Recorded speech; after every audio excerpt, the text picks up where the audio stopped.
Well, welcome. I'm Karis Templeman. I'm a research fellow here at the Hoover Institution, and I work on Taiwan. I lead our project on Taiwan in the Indo-Pacific region. And it is my distinct pleasure today to introduce our guest, Wendy Cheng, or Wendy Zheng, depending on which language you're speaking, who has flown up this morning. She works at Scripps College, where she's a professor of American Studies. And she has a brand new book out, fairly new, brand new, I can still say brand new, called Island X, Taiwanese Student Migrants, Campus Spies, and Cold War Activism. Professor Zheng is a professor of American Studies and the core faculty in the Intercollegiate Department of Asian American Studies at Scripps College. She is the author of this book, but she has also written two other things. The Zhang's Next Door to the Diazes, Remapping Race in Suburban California, and she's the co-author of A People's Guide to Los Angeles. She holds a PhD in American Studies and Ethnicity from the University of Southern California, an MA in Geography from UC Berkeley, and an AB in English and American Language and Literature from Harvard. Today's talk is going to draw from this book, and it is entitled Cold War, Martial Law, Formations of Taiwanese America. And before I turn the floor over to Professor Zheng, I'd just like to offer a couple observations about this topic.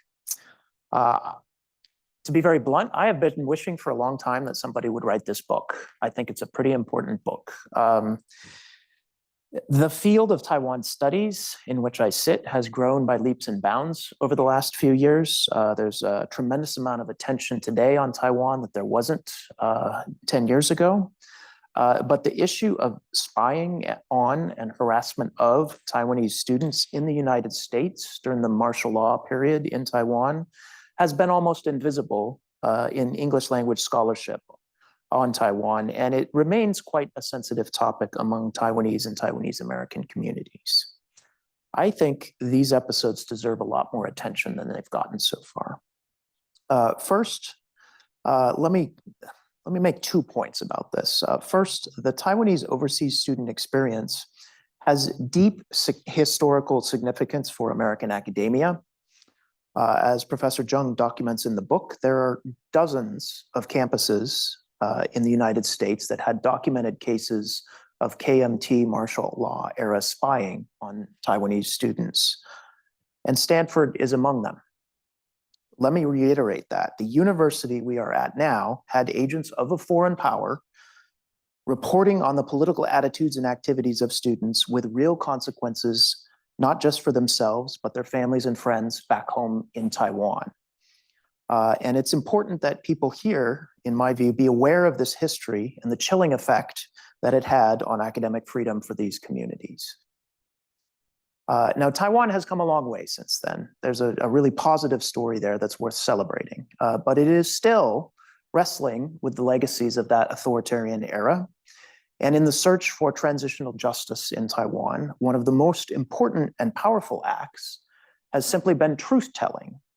In this book, Wendy tells a lot of difficult truths about the long reach of the martial law era regime in Taiwan, about US government complicity or indifference, and about the struggles over Taiwan's status on American campuses, struggles that have mostly been forgotten about after Taiwan democratized and a new wave of students came in from other parts of the world and from the PRC and changed the locus of contention.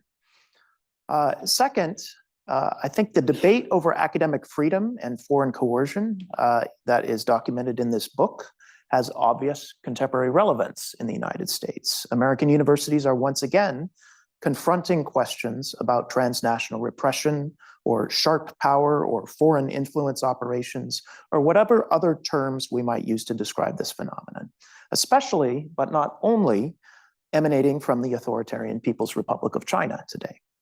In the current debates over academic freedom that are roiling many university campuses around the country at this moment, I think we are in danger of missing a crucial distinction: the curtailing of speech, of academic inquiry, and of political organizing on university campuses via the covert coercive acts of a foreign government are a gross violation of that fundamental academic freedom.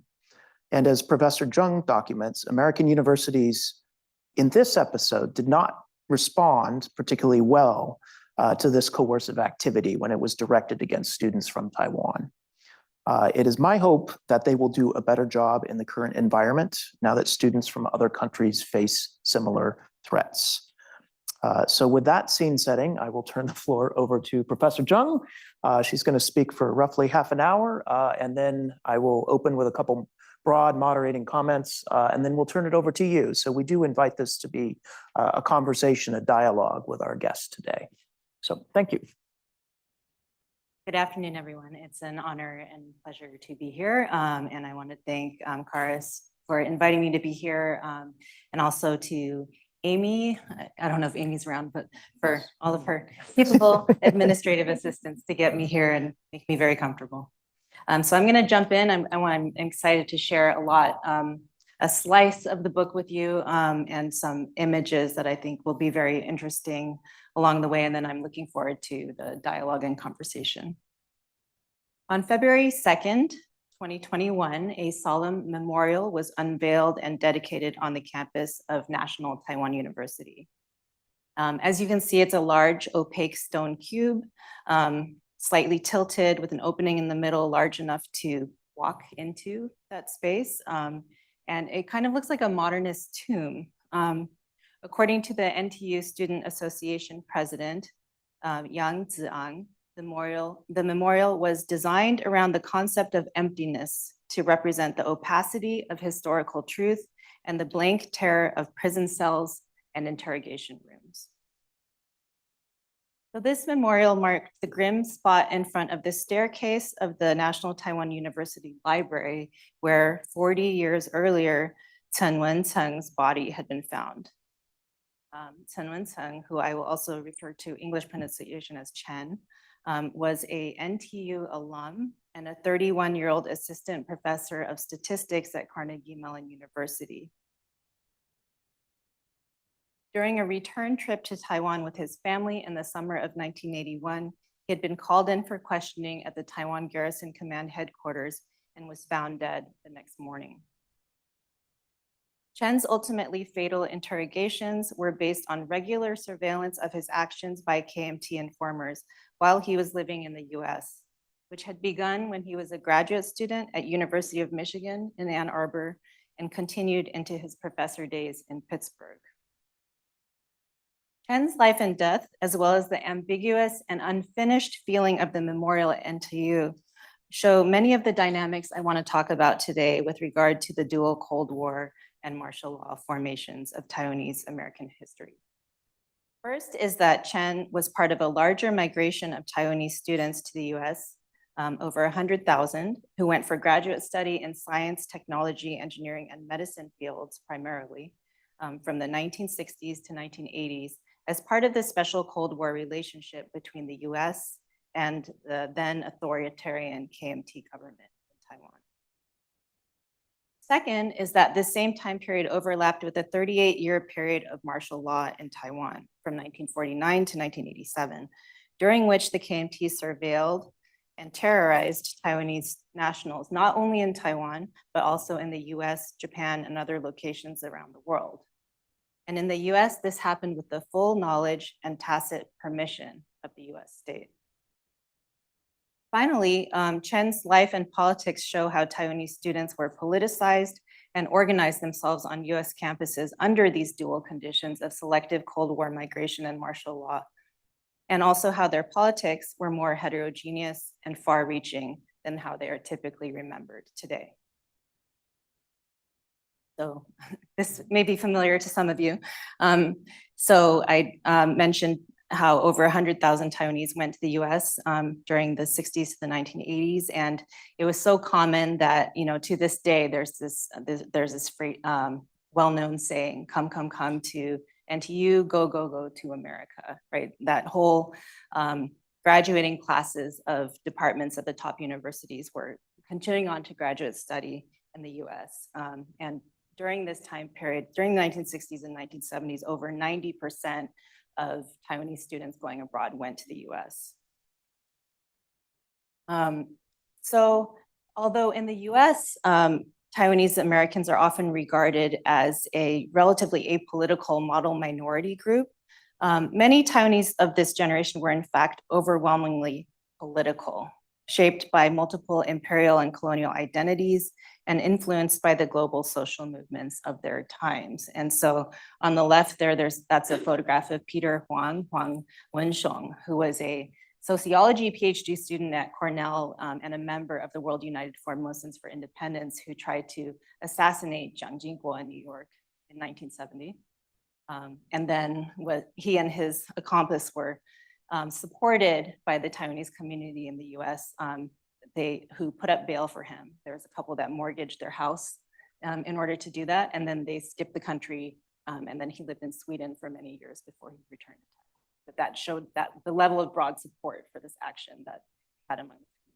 And on the right is a Diao movement demonstration in Washington, DC, over the contested sovereignty of the Diaoyitai or Senkaku Islands. This is an issue that is still continuing into the present. But the point I want to make is that many students coming from Taiwan participated in this mass protest that drew over 1,000 protesters and was the largest ethnic Chinese student protest up until that time. So these are just, snapshots of things that there's a lot more about in the book, but just to show the kinds of political worlds that they were coming into and participating in. So university campuses, as indicated in this quote by Peter Lin, a PhD student at University of Wisconsin, became really key sites for political formation and struggle, particularly because students were also perpetrating and becoming victims of surveillance by the ROC government, right? So some students were being spied on and other students were doing the spying, were informing on their fellow students. Although the conditions of their migration served US interests and depended on the US's entangled relationship with Taiwan as the Republic of China, Taiwanese student activists fought to make Taiwanese visible and legible as a people subject to injustice and deserving of self-determination. They created far-reaching social networks that served as a lasting infrastructure for trans-Pacific activism, and they participated and responded to global Sinophone, inter-Asian, and internationalist politics. So one of the major points I make throughout the book is that although they went to the US under parameters that were strictly controlled by US Cold War interests, neither the US or the KMT could actually control the consequences of these flows. So an example of that, so especially because they were being released into a world of comparatively more intellectual and political freedom, they immediately began to participate in creative acts of political formation, reading, writing, and organizing. And this is a Google map that shows over 70 overseas Taiwanese political publications in the collection at Tsinghua University. It's a great collection. I always show this especially to encourage graduate students to take advantage of this collection. But if you go to that bit.ly link, you can browse around in there and read summaries in English and Chinese of, just general descriptions of those publications. But this is just to show the volume of political discourse that they were participating in and creating relatively quickly after coming to the US. These are just a few of the things that they were reading and creating during that time, right? So many of them, of course, were very interested in reading about Maoism and communism because they had been forbidden from reading that. I was just talking to Laura about how I interviewed her advisor, Lee, and the famous chemist. And he said that one of the things he was most excited about coming to the US was reading books that previously you had to risk your life to read, right? So Maoism, reading about Maoism and communism, that was a hot book. George Cares Formosa Betrayed, right? A lot of people wanted to read as soon as they got here. And that center image is of Taiwan Shidai, which is a left pro-independence publication that was published out of the US by students during this time. And they were able to find each other and organize themselves really quickly in social organizations and student organizations that also facilitated political organizing. And so the Tongxuehui, the Taiwanese community associations and the Taiwanese student associations and also the community associations, the Tongshanhui, were very important for the ways that they organize themselves. And I found through my interviews that many in the community consciously used these as ways to organize politically. So the outermost layer would be casual participants in potlucks or softball tournaments. That was a big one, right? And then the event organizers would often be more pro-independence, and then they would recruit people into that inner circle using these kind of informal social networks to talk with people and figure out what their politics were and build trust and also filter out spies. So that photograph on the left is actually a gathering in my parents' backyard in 1979 in San Diego, and I'm there on the bottom left with the bowl cut. Yeah, but 1979, a lot of the people in this organization who had found themselves, again, very quickly after moving to San Diego because of their career, the kinds of careers that they're going into, and they would tend to cluster in similar places and be able to find each other pretty quickly. But this group, many of them were also members of the Formosan Association of Human Rights, which was really key in publicizing what happened during the Kaohsiung incident and advocating for an open trial for the dissidents to prevent them from being sentenced to death. But it was also at the same time just a backyard barbecue. Right? So that was a key finding in the book too, right? About how these very close-knit organizations created the trust and the possibilities for people to organize themselves further. This is another example of how those kinds of networks worked. So this is Taiwan's Voice of Taiwan that was created by a couple in New York, Morgan and Eileen Zhang. And they also came as students from Taiwan, and Morgan Zhang, they were active in the Taiwanese American Association of New York. And Morgan Zhang was creating a way to share news within the Taiwanese American Association of New York. And he loved calling the weather phone number. So those of us who are older used to be able to call a phone number to get the weather forecast for the day. And he thought this was really ingenious. And so they set up a telephone service where you could call to get the latest community news. So initially it's intended to just be, piano recitals or things of that sort. But they soon started reporting on political news happening in Taiwan. And grew to have dozens of affiliates all over the US and in Japan and Europe. So you can see there, those are letters instructing people in Toronto and Paris how to install the software. How to install the technology to set up those recording those phone numbers in different places that people could call. And so they were making weekly news broadcasts and calling activists directly in Taiwan. And they were actually the first to report after the Kaohsiung incident happened. They had a direct call to Shi Mingde and to his living room, and they talked to Linda Arrigo, democracy activist, who was also Shi Mingde's wife. And you can hear explosions in the background and so on. And they became often the first and only source of news, political news coming out of Taiwan, to the point that even people in Taiwan were calling these numbers because in Taiwan they couldn't get those news. So that's another example of the kind of creative organizing that happened through these networks.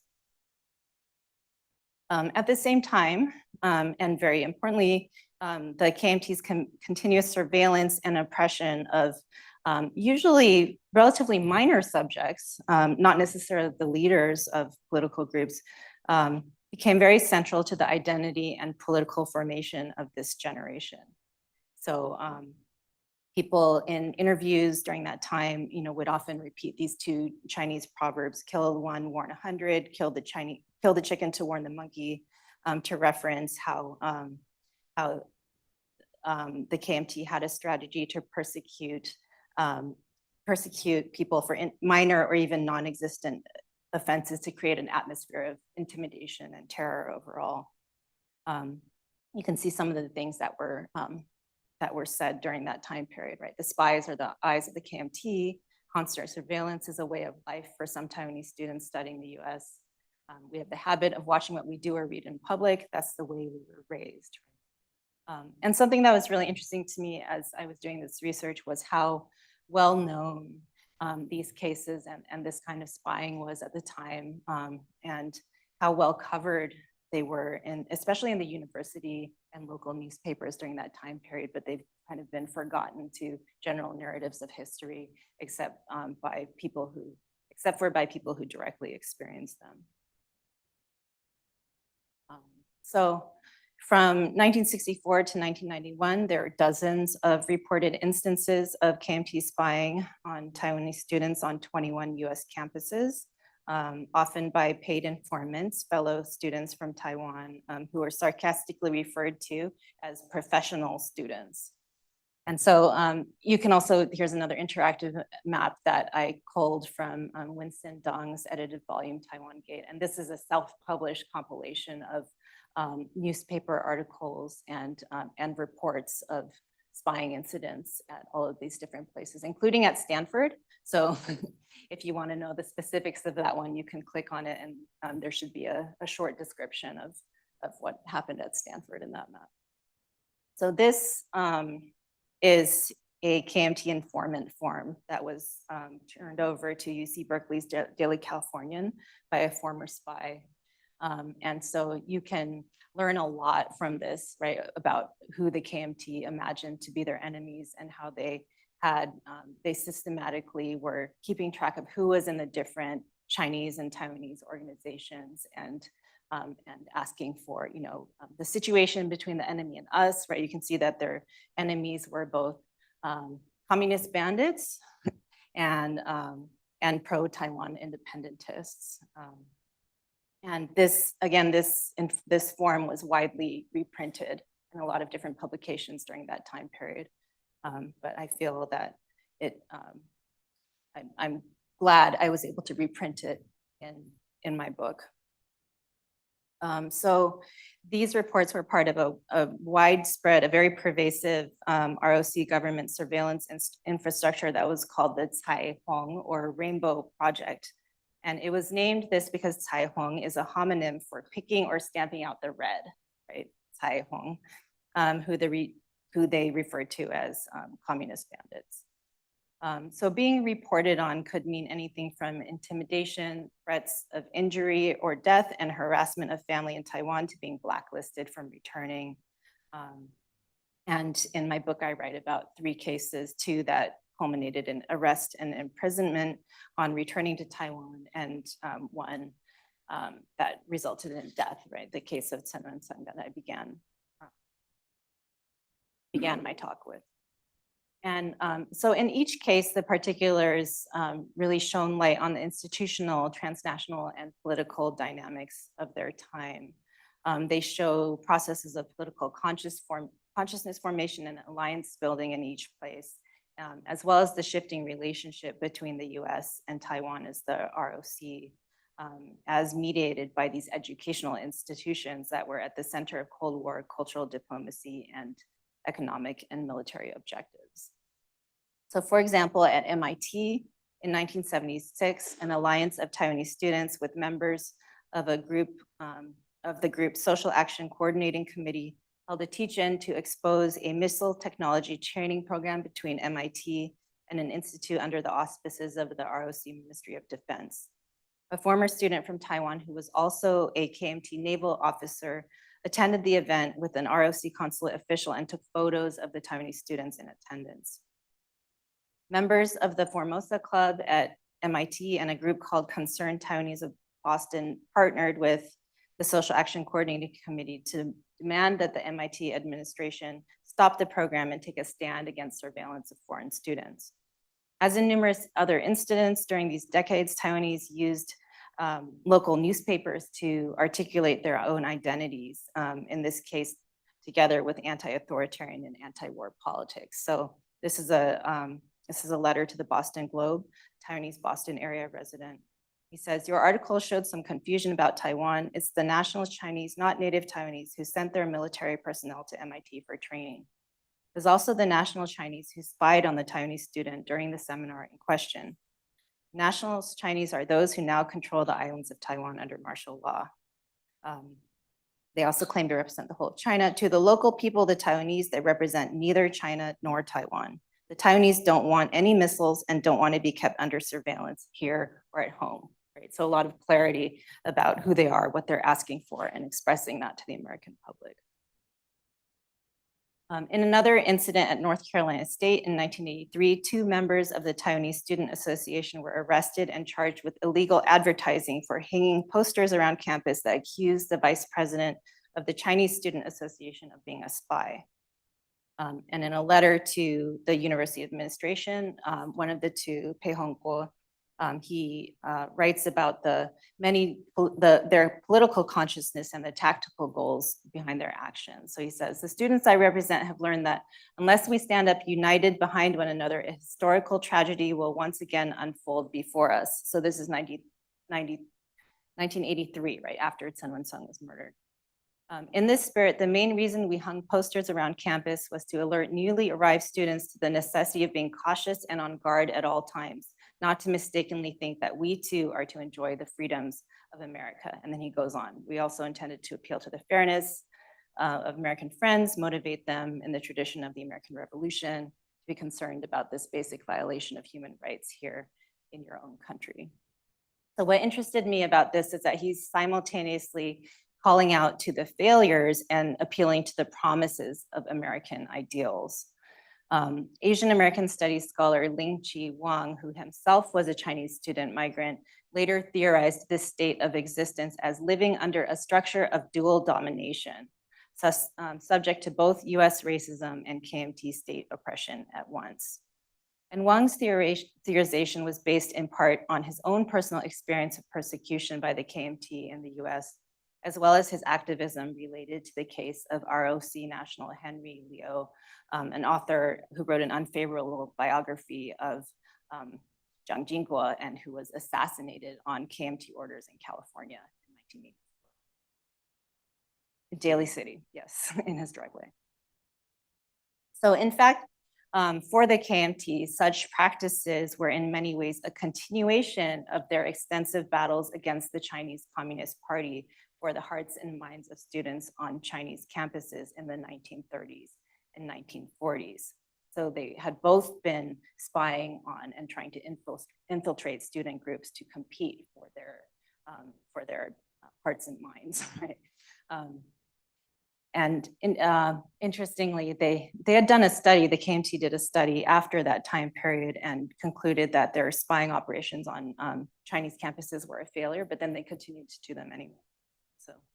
So there's a long history there for both the KMT and the CCP.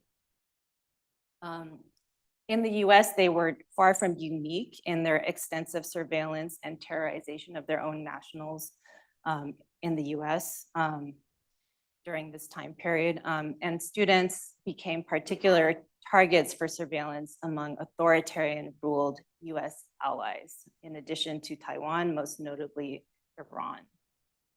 And the problem of regulating the intelligence agencies of Cold War allies, some of whom had been trained and established by the CIA itself to further US interests, was widely known and discussed at a national level in the late 1970s and early 1980s.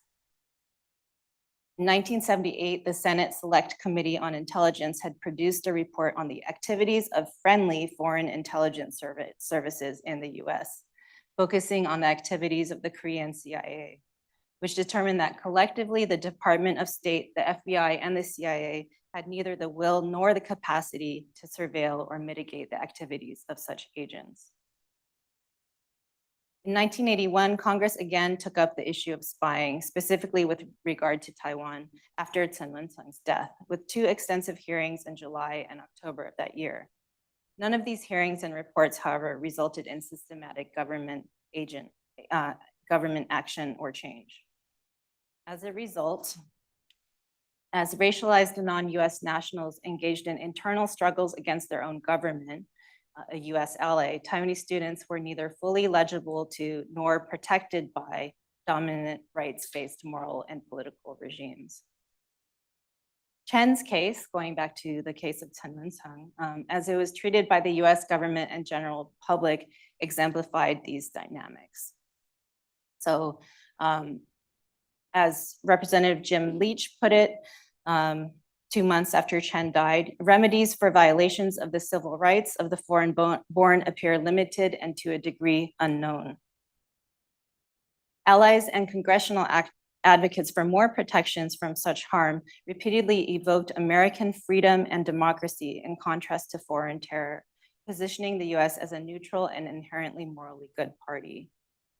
So for example, you can see President Richard Syrett of Carnegie Mellon, who was a really tenacious public advocate for Chen, appealing to US Congress as an entity that can bestow freedom to a group that has lost its freedom to terror.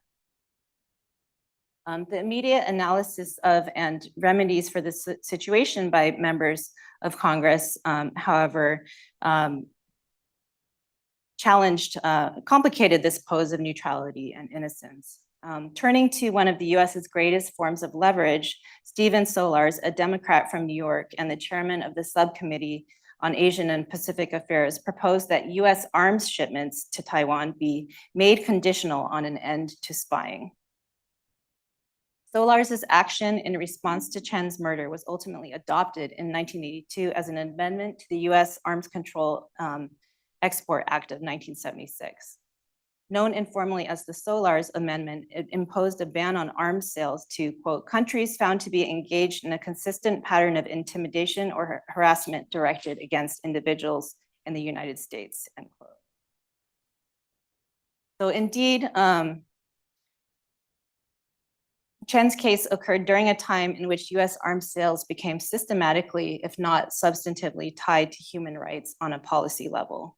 A farcical situation on its face that was somehow naturalized by the coexistence of the US's self-proclaimed ideological position as the moral arbiter of the world and its material position as the largest arms supplier of the world.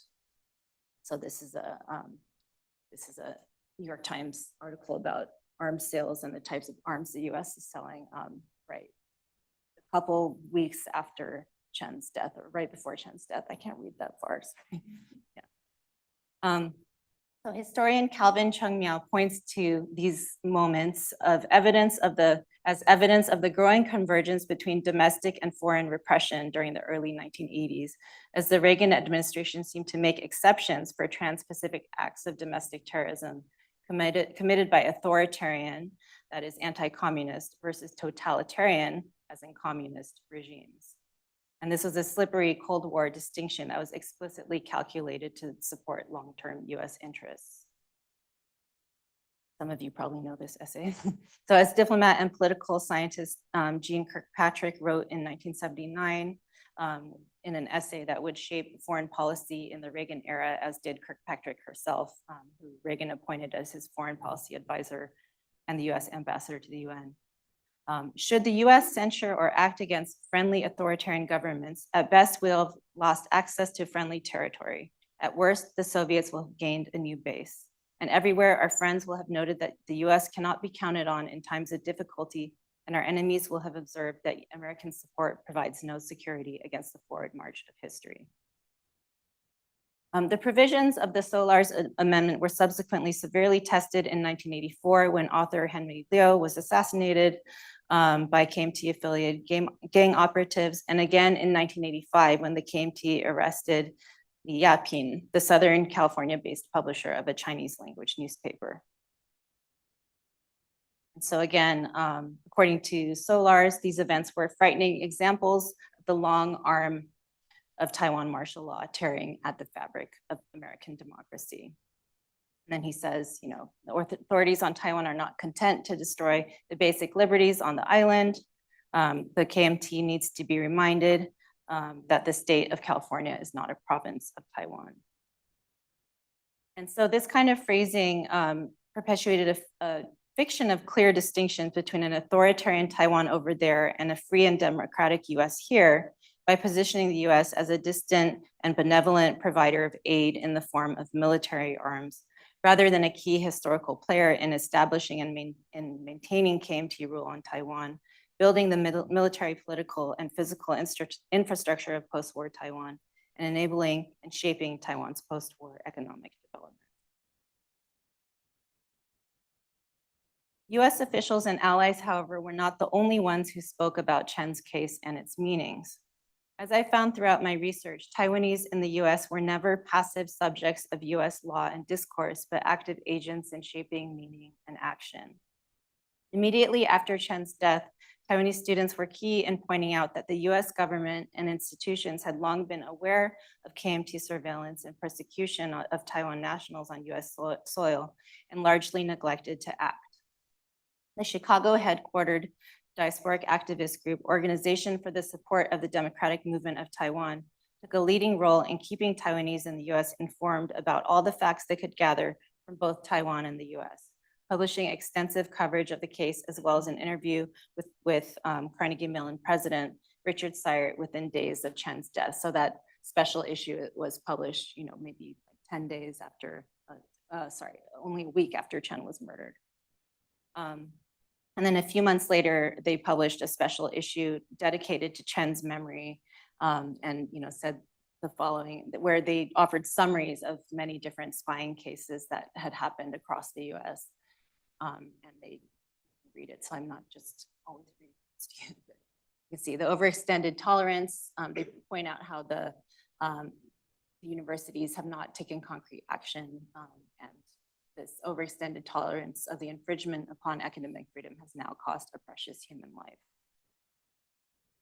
So organization OSDMT, while mourning Chen, used his case to point to larger structural issues rather than focusing solely on Chen as an individual. And this special issue had 28 articles related to KMT spying incidents and ended with an action plea for the release of Rita Ye, who is a mainlander Taiwanese and a former University of Minnesota student who had recently been arrested and imprisoned in Taiwan, based in part on past reports of her activities in the US. Taiwanese in the US also organized and participated in powerful performative actions. So for example, at this memorial service and protest march for Chen that was held in Pittsburgh on July 18, 1981, it drew mourners from all over the Northeast and Midwest, and many there wore paper bags over their heads to protect themselves from being identified. Taiwanese in the US had long been concealing their faces with bags or masks at campus community events or political gatherings, but doing so in the context of publicly mourning for Chen heightened the action's meanings and effect. As an expression of mourning for Chen, this action, in the words of cultural studies scholar Crystal Parikh, made visible the limits of a domestic regime of liberal rights, as well as forms and ways of life that the American global nation has failed to recognize or refused to protect. Along similar lines, Chen's family members enacted what critical ethnic studies scholar Jinna Kim describes as insurgent melancholia, a public insistence on loss that will not be healed, which challenges the status quo and demands justice. On October 6, 1981, Chen's wife, Chen Wen-chen, testified in front of US Congress, and her testimony included directing Congress members' attention to 39 photographs of Chen Wen-chen's body that were taken during the first autopsy 2 days after his death. The catalog of injuries included 13 broken ribs, a fractured pelvic bone, and numerous internal injuries. She then walked viewers through wounds that seemed to evidence torture and not death from falling, as had been alleged by the KMT. Wounds on the shoulder and neck, a cluster of punctures on his right elbow, 3 parallel deep bruises on the back, highly suggestive of whipping. Some men winced, others just averted their eyes. Repeating words from a statement she had released to the public the month before, she said, "From the minute that I saw his body in the funeral parlor to which it had been taken by the police for custody, I knew that it was not an accident. There were just too many unexplainable external wounds."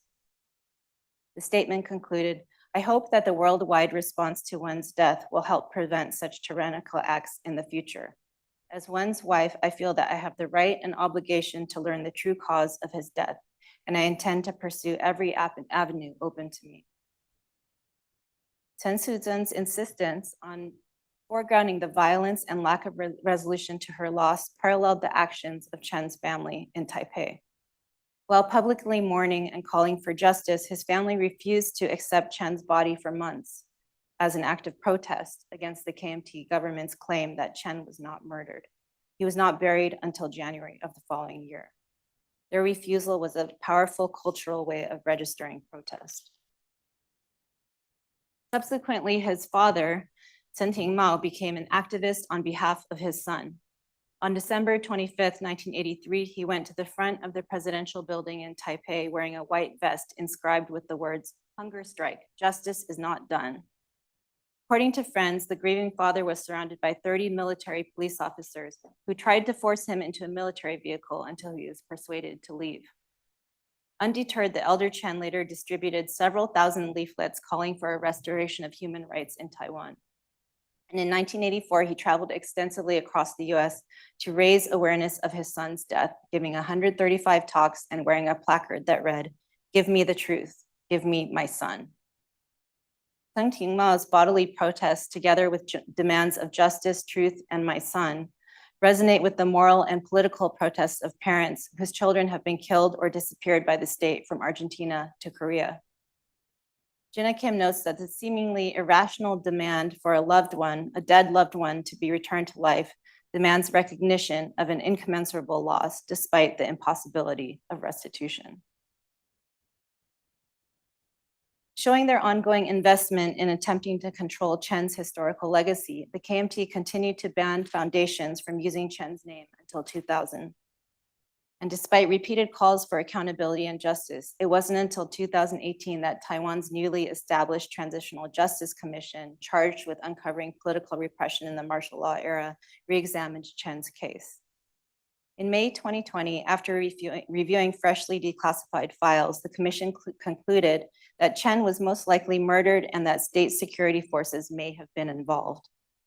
Still, no perpetrators have been held to account.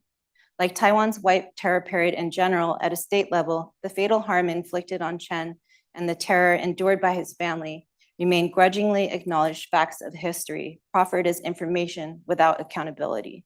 What Taiwanese political scientist Wu Naide has described as a case with 10,000 victims, but not a single perpetrator. These ongoing ambiguities and lack of resolution and closure, however, can also be an opening. On the one hand, reactions to Chen's death, particularly in the US, solidified a US-dominant, liberal, human rights-centered narrative of history that erased the specific historical power relationships and geopolitics that led to Chen's death. His case shows the ways in which Taiwanese American history has been shaped and continues to be narrated by pro-US Cold War ideologies and their omissions. Taiwanese did not leave the reach of the KMT state in the US, a condition that was continually obscured by the US state's participation in creating and perpetuating the myth of the Republic of China as free China, as well as its permission and complicity in allowing KMT agents, including student informers, to surveil and terrorize student migrants from Taiwan. On the other hand, Chen's life and politics, considered in their full life and complexity, situate Chen, like other diasporic Taiwanese of the time, as part of a broader global and diasporic political history. Chen's death also served as an important catalyst for diasporic activist mobilization against KMT terror. Reconsidering Chen's life from a multifaceted global history shaped by both the Cold War and martial law exposes not only the unresolved legacies of authoritarian rule in Taiwan, but also the US state and the forms and ways of life it has failed to recognize or refused to protect. Through it all, Taiwanese migrant activists only sharpened their resistance and steadfastly refused to concede to multiple state violences or the terms by which others sought to define them. Their spirit-filled lives, as Chen wrote in a letter not long before he was murdered, persisted. I'll stop there and welcome questions and conversation. If you're interested in the book, it's on sale right now. All right, thank you, Wendy. I want to start with a question about university campuses in particular. You did some great comparative work looking at responses across different universities, and in particular the case of Richard Syart as the president of Carnegie Mellon when Chen Wen-chen was murdered. You noted that he did actually speak out and was quite a tenacious advocate for investigation of this case. Was there variation across U.S. university campuses in how they dealt with these kinds of accusations or challenges on campus? And if so, what appears to be correlated with that variation? Yeah, so there was a lot of, so in terms of there's university administrations and then also state officials. And what I found in the archives was that there was a lot of behind the scenes work that was happening to try to mitigate what would happen to people once they were arrested and charged with things. It wasn't really supported by the laws that could actually challenge what was happening. So you see the different kinds of arguments that. And so I go into a lot of detail with 3 cases and 3 chapters of the book. So Chen's case, I think, as you mentioned, Syart was a really strong advocate for him. There was another case that I wrote about that happened out of University of Hawaii's East-West Center. That was the case of Chen. That one was really interesting because Patsy Mink, the Congress member from Hawaii, was very tried really hard to help him, and he was able to get a sentence of several years instead of the feared life or death sentence that people feared that he would get for allegedly reading communist literature. He also participated in a protest against the Vietnam War while he was in Honolulu, and then he allegedly wrote an article praising communist China and Japan. There's no support ever, no substantive evidence ever found for any of these charges. And so the furthest University of Hawaii went was to, besides advocating behind the scenes, was that they had a policy that foreign students at University of Hawaii should feel like they could enjoy what they called the freedom of silence. Like this was their actual policy, that they should not feel like they had to participate in discourses that could put them. So East-West Center especially, there was a lot of spying that was happening. There are many students coming from Asian countries, and there were also informers there. So mostly what I found was these kinds of behind the scenes efforts, but and then different groups, a lot in Chen's case, both in Japan and the US, but they tended to be kind of more civic organizations rather than state. Okay. And do you see variation over time in the kind of the level of surveillance or the level of threats, the activities that students are faced with over the periods that you studied? I think so. What I looked at was there seemed to be heightened attention in the 1960s when there were more students from Taiwan who were also interested in Maoism and communism. So if you had, so that was what people called being on an even blacker blacklist, right? Something that being interested in Taiwan independence, which was something that some people in the US supported. So an example of that was people who were interested in generally pro-Taiwan independence circles might get visits, their family members might get visits from government agents, or they might get letters from family members that were told to write to them and say, like, hey, maybe you should be careful what you're doing there, or what is your son or your daughter doing over there? This kind of more light-handed kind of surveillance and intimidation. But for people who were more on the left. For example, I interviewed an activist named Lin Xiaoxin, who became one of the leaders of the Baodiao movement, which was in their view standing up for Chinese sovereignty, but also against both Japanese and US militarism. So for him, the consequences were more severe. His passport was actually confiscated, his ROC passport, and he ended up having to live as a stateless person in the US for 13 years.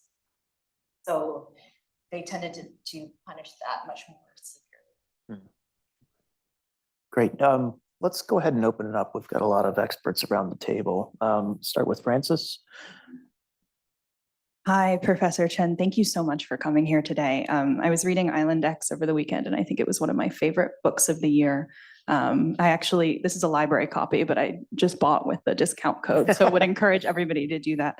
I want to pull on the thread that you were sketching of US complicity in this. And I'm curious to hear if the students ever conceptualized or articulated a response that they wanted, or a version of the US that they wanted to see, not the Cold War US, but sort of an imaginative possibility for something that would be better or represent sort of true justice or true freedom for them, kind of detached from, as you were saying, the kind of liberal human rights discourse that was happening at the time? Or was that kind of imaginative, transformative energy mostly focused on actions that could change in Taiwan, or ways that governance could change in Taiwan? Thank you for that question. Yeah, I think for most of the student activists who I interviewed, their main target was really the case. Most of them didn't have much of a critique of the US, except for those who became really interested in. That was not.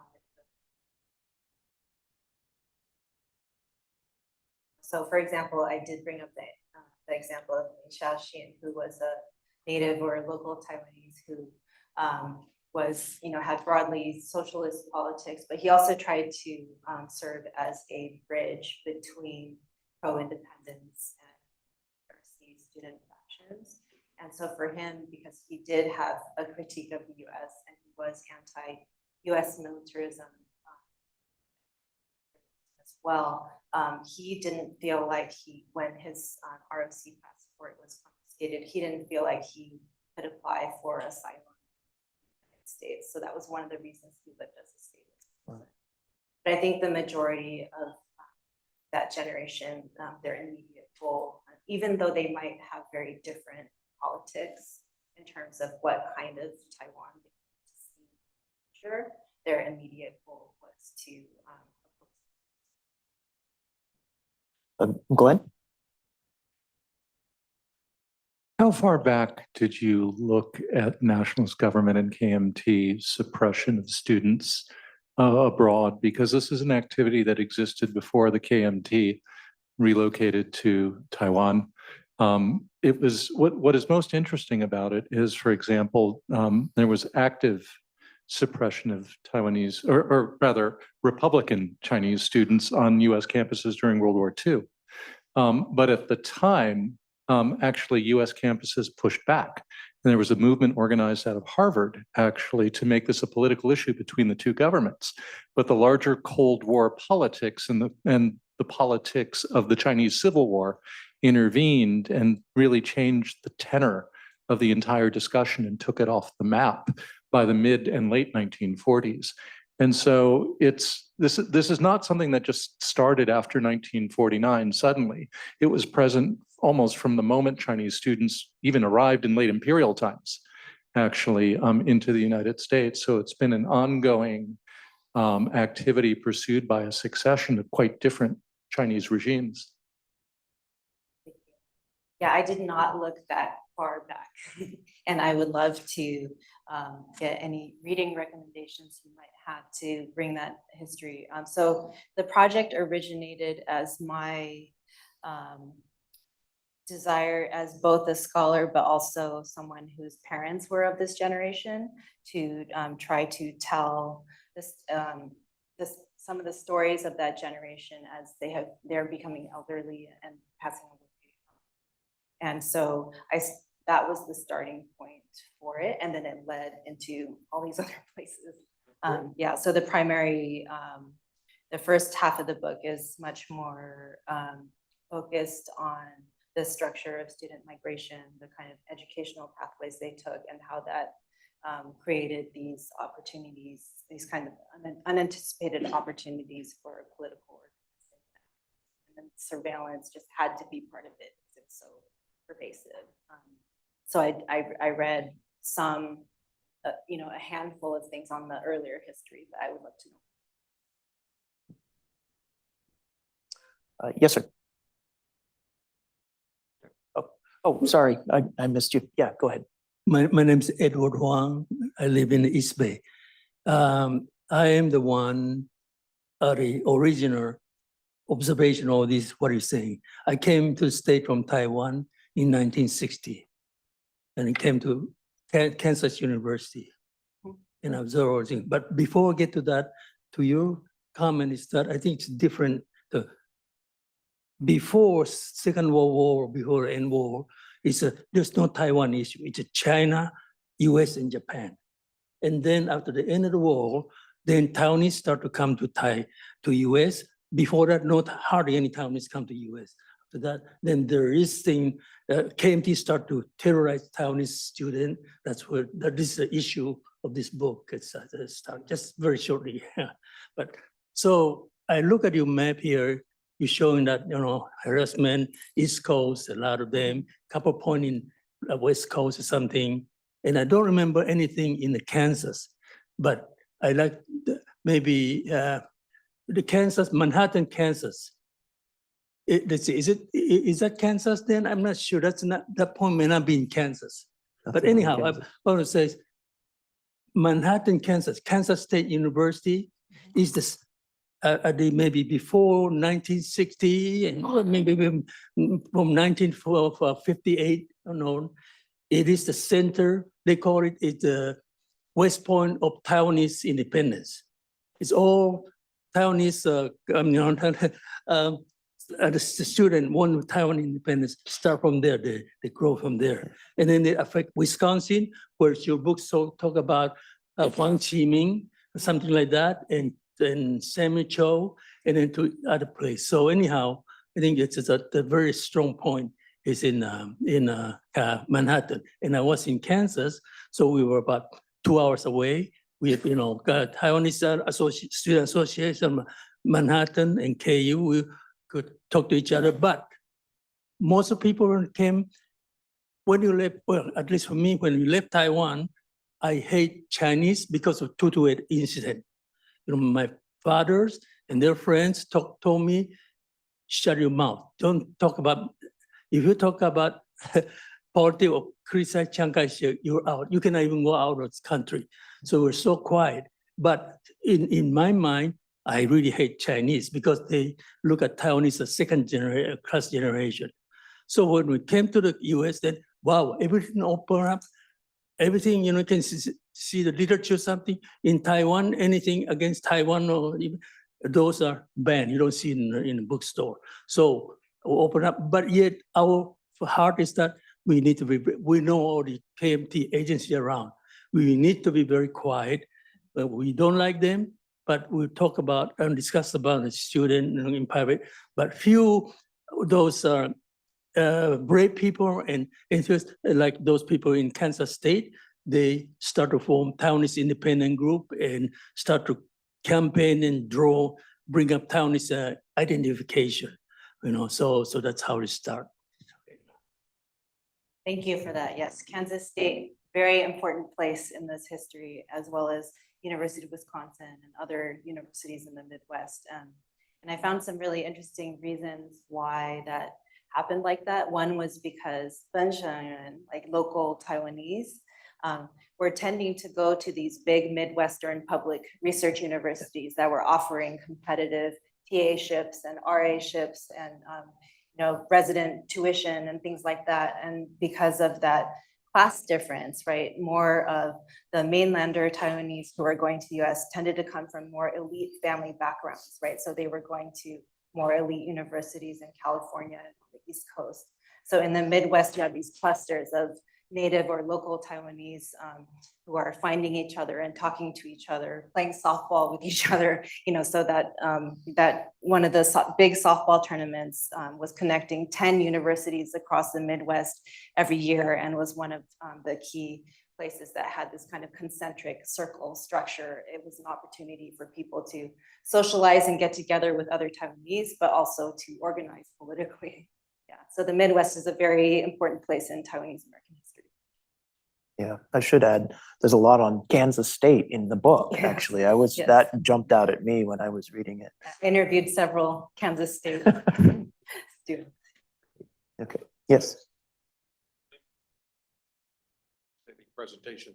Thank you. My name is Frank Lav, and I had the chance to study in Taiwan during this period and then work at AIT. So you can see from the Taiwan perspective, the impact of martial law. My question on the surveillance in the US is, how was this a universal attribute of Taiwan political organizations on campuses, or was there a threshold of behavior? Meaning, was there any organization that could exist and was so anodyne or moderate in its belief that it was deemed not to be worthy of threshold, or was it a blanket policy that any Taiwan grouping of any degree merited surveillance? Yeah, so I think it was pretty systematic, and so what you could see from that report form is that they're just reporting on, just like taking the temperature of that place, so they wouldn't have to have done something necessarily, right? They're just saying, how many people are in the Chinese Student Association? How many people are in the Taiwanese Student Association? What's their political position? What's his, the leader's political position, and so on. And so it was very systematic. And so the ROC consulates would be the hubs at each place. And then from there, they would be in contact with the student informers, some of the times working at the East Asian libraries, right, where they could keep track of what people were checking out and so on. So it was a very systematic network that had records about any place where there was a significant number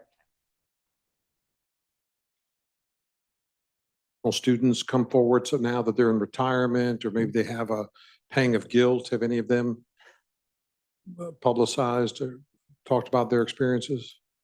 The only one that I know of, others might know, is Ma Ying-zhou, who is very proud of being a professional student, right? Because he felt that he was doing his patriotic duty by informing on his fellow students. Otherwise, I was personally not able to speak to anyone, or I don't know of anybody else who has spoken up about that experience.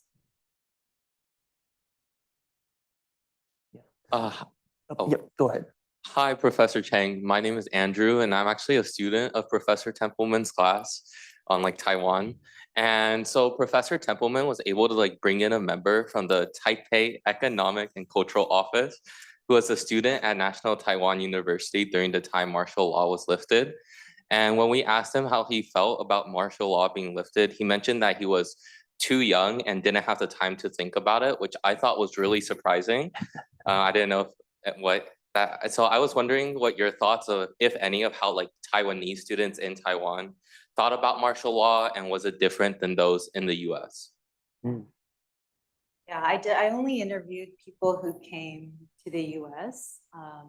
So I know that kind of informing was happening in Taiwan as well. So I don't know if anybody else has more on that.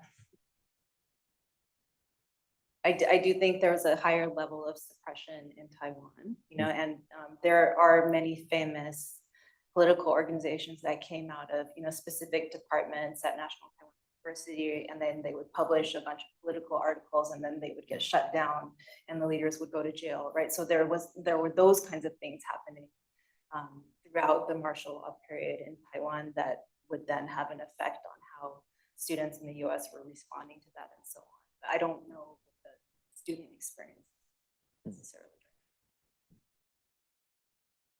Laura? I was struck by how late the 1991 date was. So you I feel always like thought this- this was something my advisor's generation dealt with, but it was over. But I was in graduate school in 1991. So that really struck me. And my question is that really an end date, or is that just when they stopped tracking it? When did it really end? And has it really ended? That I don't know. I mean, I haven't heard people naming it as an issue, you know, after that time. But I also haven't been able to record keeping on that side to know. The UCLA case you mentioned here, Yeah. can you talk about that a little bit? Or- So I don't remember the details of that, but that was the latest one. Okay. And so there were not, I think that was the only one in there that happened after the end of martial law. So that's an interesting research project for someone. Yeah. So in Taiwan, the transition to democracy, so one of the big moments in the transition was in 1992. I've got the date right, when they actually removed the, so there were personnel files on everyone that included a record of your political loyalty to the party. And those were used in promotions in the civil service. And that was officially at least removed as a required qualification in, I believe, 1992. And so that would be the kind of information that is fed in from your time abroad if you're a student studying at Berkeley, say, and then you're coming back to work for the KMT. Well, that would probably be in that file, and they would look at it in order to know whether you could be promoted in the civil service or not. Thanks so much for the talk. In today's world, we read a lot about spying on US campuses and elsewhere by people on behalf of the Chinese Communist Party of the People's Republic of China. I'm wondering what you see the implications of your research as being for that issue in the here and now. Thanks. Yeah, I guess one thing that could be helpful is for students who are caught up in that, or people who are trying to help to intervene in that, to know that there's a long history there. Even, you know, longer than my book traces, right? And to look for different examples of how that's treated. I think also yeah, I mean, I think what I'm trying to draw attention to is that position of neutrality and what it means, how difficult it is for students whose governments are presented in a certain way, you know, for the things that are happening to them to become legible or clear. So in the case of Taiwanese students, that idea of the ROC being free China was so difficult to surmount, you know, that I think it was very difficult for the general public to grasp it in a way that could create a broader base of support to push universities to take stronger positions against, you know. So I think what I'm trying to do there is just to show how difficult it was for them, right? And so in the case now, there might be it's a question of what kind of organizing needs to happen for enough people to care about that, to be able to put pressure on universities at whatever level they can, right? Maybe people can't do anything at a state level, right? But universities can have different policies about how they treat that. So some university presidents were trying to do that in some of the cases. Maybe this gets back to Karis's earlier question, like the University of Wisconsin president, after Huang Qiming arrested and imprisoned in Taiwan, they were sending cables to the ROC government saying that University of Wisconsin would have to question whether we can accept more students from Taiwan. Wow. Right? If this is the possibility, if you don't respect freedom of expression on our campuses. So that could be an example of how a university could intervene, even if at the state or governmental level, that would be a harder hill to climb. Other questions? We've got, yeah. So is on. It is on, yeah. My name is John Shea, and from Hayward, East Bay. I do have a question in the last 20 years, since 2004, in Taiwan, there's more and more people study about the status of Taiwan.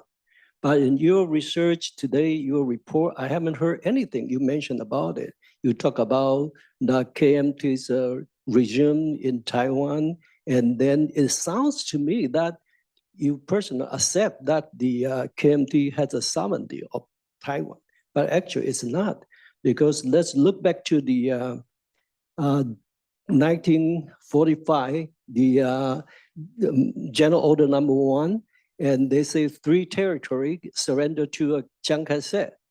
China, except the Manchukuo, and also the Taiwan, and also the North Vietnam. But let's take a look today. The China, Mao Zedong took it over. The military occupation never owned the sovereignty. That's what I tried to say. And North Vietnam, same thing. Ho Chi Minh took it over. Now it's communist Vietnam. Okay.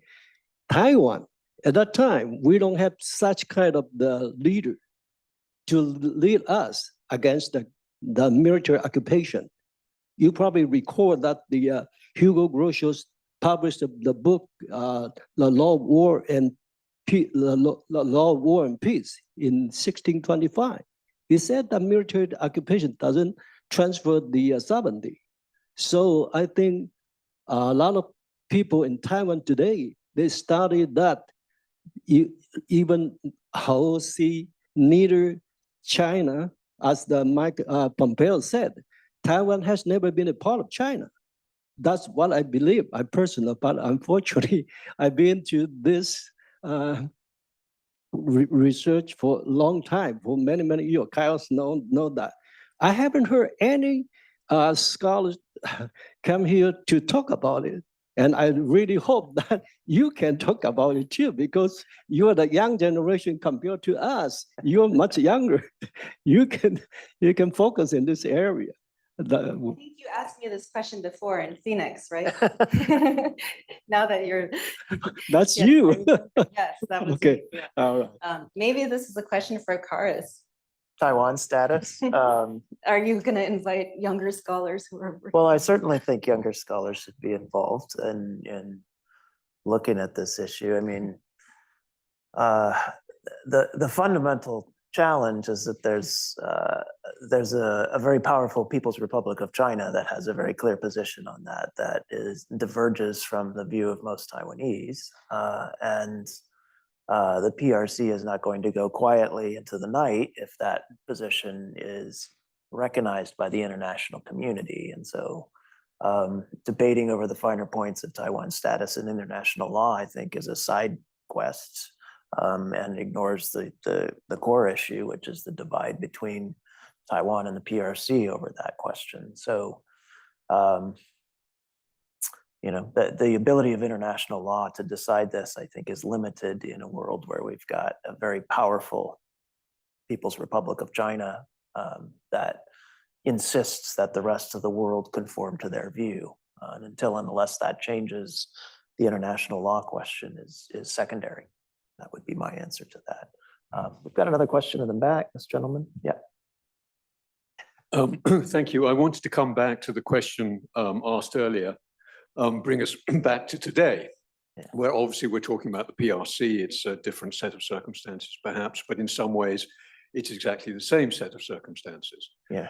And I wanted to push the question, since I'm not a faculty member here, nor an administrator, I am an alum, and I assume we have plenty of faculty members or administrators here. If my question is impolitic, forgive me, but I wanted to ask, how well informed are faculty members here, and is the administration here, and at other universities around the US, of some of the issues that you have written about in another era that may well be re-emerging today? If they're not well enough informed, what do we do about it? And possibly, as someone based in DC, what is the role of the US government in helping universities become better informed about these things, if that is needed?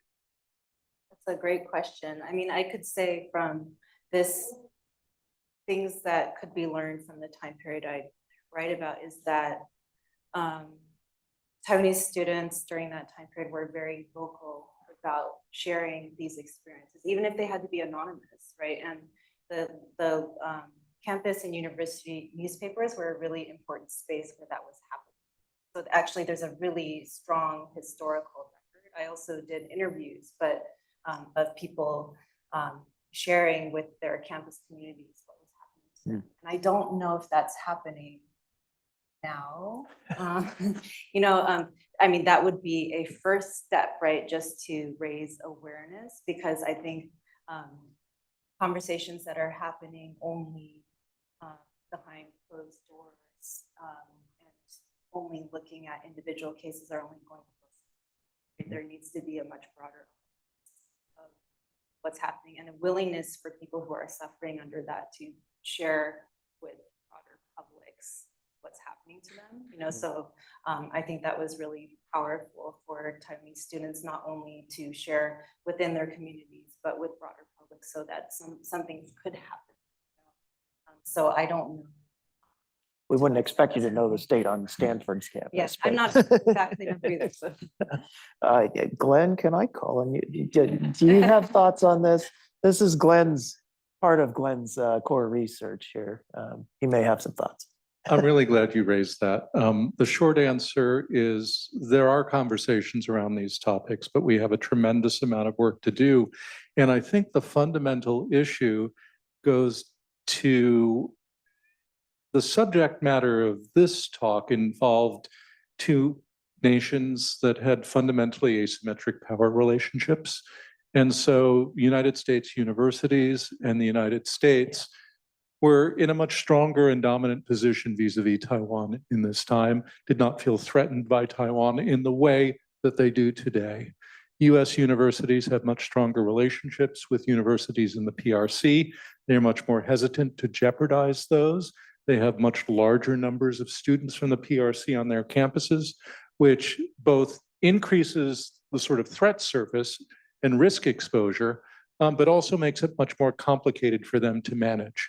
And there are real issues with regard to being aware of what is happening in spaces that are largely dominated by the Chinese language, in which university administrators seldom have any visibility over that. And increasingly in today's world, it's also happening in encrypted spaces on WeChat groups that are invisible unless you happen to be part of those communities. And so the problem is alive and well, and if not burning brightly, it's a question of whether people want to see and what they want to do about it. And that's where we have a lot of work to do. But there are plenty of people who are engaged on this. And US government is actually briefing some universities on it as well. Wendy, since you are at Scripps College, have these issues come up there or among the Claremont McKenna sisters there? Not in that particular way, because I don't think we have the numbers of Chinese international students that larger universities have, right? So I don't know that they would be as much of a hit, as they are. I know during the pandemic, there were questions about recording, Zoom and Zoom security and recording and, students who might be vulnerable because where they were located when they were at home, but other than that, we haven't seen that become a large issue. This is a data point, but I think it's important. Earlier this year in January, there was a trial in Boston that was the first prosecution involving transnational repression on a US university campus by indirectly related to the PRC state, in which a student of PRC origin in the United States put up posters around the time of the A4 white paper protests in China against the COVID restrictions in Boston, calling for democracy in China. And one of her classmates, also from the PRC, began attacking her vituperatively in private WeChat channels, but also reported her on a Ministry of State Security tip line on the web back in China, so that her family got visits from the Ministry of State Security and their lives became very uncomfortable. She reported this to the FBI, and the FBI took the case. The Department of Justice prosecuted it, and it resulted in a conviction. And the student, the perpetrator, was sentenced to several months of prison time and then followed by deportation. So this is a turning point case in the United States, to raise consciousness and to indicate that people who do this, by all accounts, it was a sort of vigilante action on the case of a particular student, but a student who had been educated to believe that you should report activity by students that challenged the government and that deviated from political orthodoxy. And so there's a sense in which the US government is taking a greater interest in this, in which it's trying to signal also that people cannot act with impunity. Yeah. Francis, did you have a two-finger? Yeah, just to add to Glenn's comments and not to hijack the Island X talk to be about contemporary PRC transnational repression, wanted to put a couple of things on the table. One is I think there's another geography that we should introduce into the conversation, and that is Hong Kong. And that Hong Kong students are feeling this pressure too, especially in the wake of the passage of the national security law in Hong Kong, which is explicitly transnational, and other national security related actions. And I'll just note, to bring it back to Island X, and when you do read the book, and when, not if, there's some really interesting dynamics about the relationships between Taiwanese student organizations, Hong Kongese student organizations, pro-KMT students and pro-independent students. And then if folks are interested in reading some very well done research on the issue of transnational repression in the contemporary moment, I would just point you to reports by Human Rights Watch. They have a great academic freedom report. And there was a report that just came out yesterday from Amnesty International with the rather memorable title, On My Campus, I Am Afraid. So just a quick plug for those things as well. Great. Any other questions or comments? If not, I'll go ahead and wrap it up here. Please join me in thanking Wendy Cheng for a great presentation.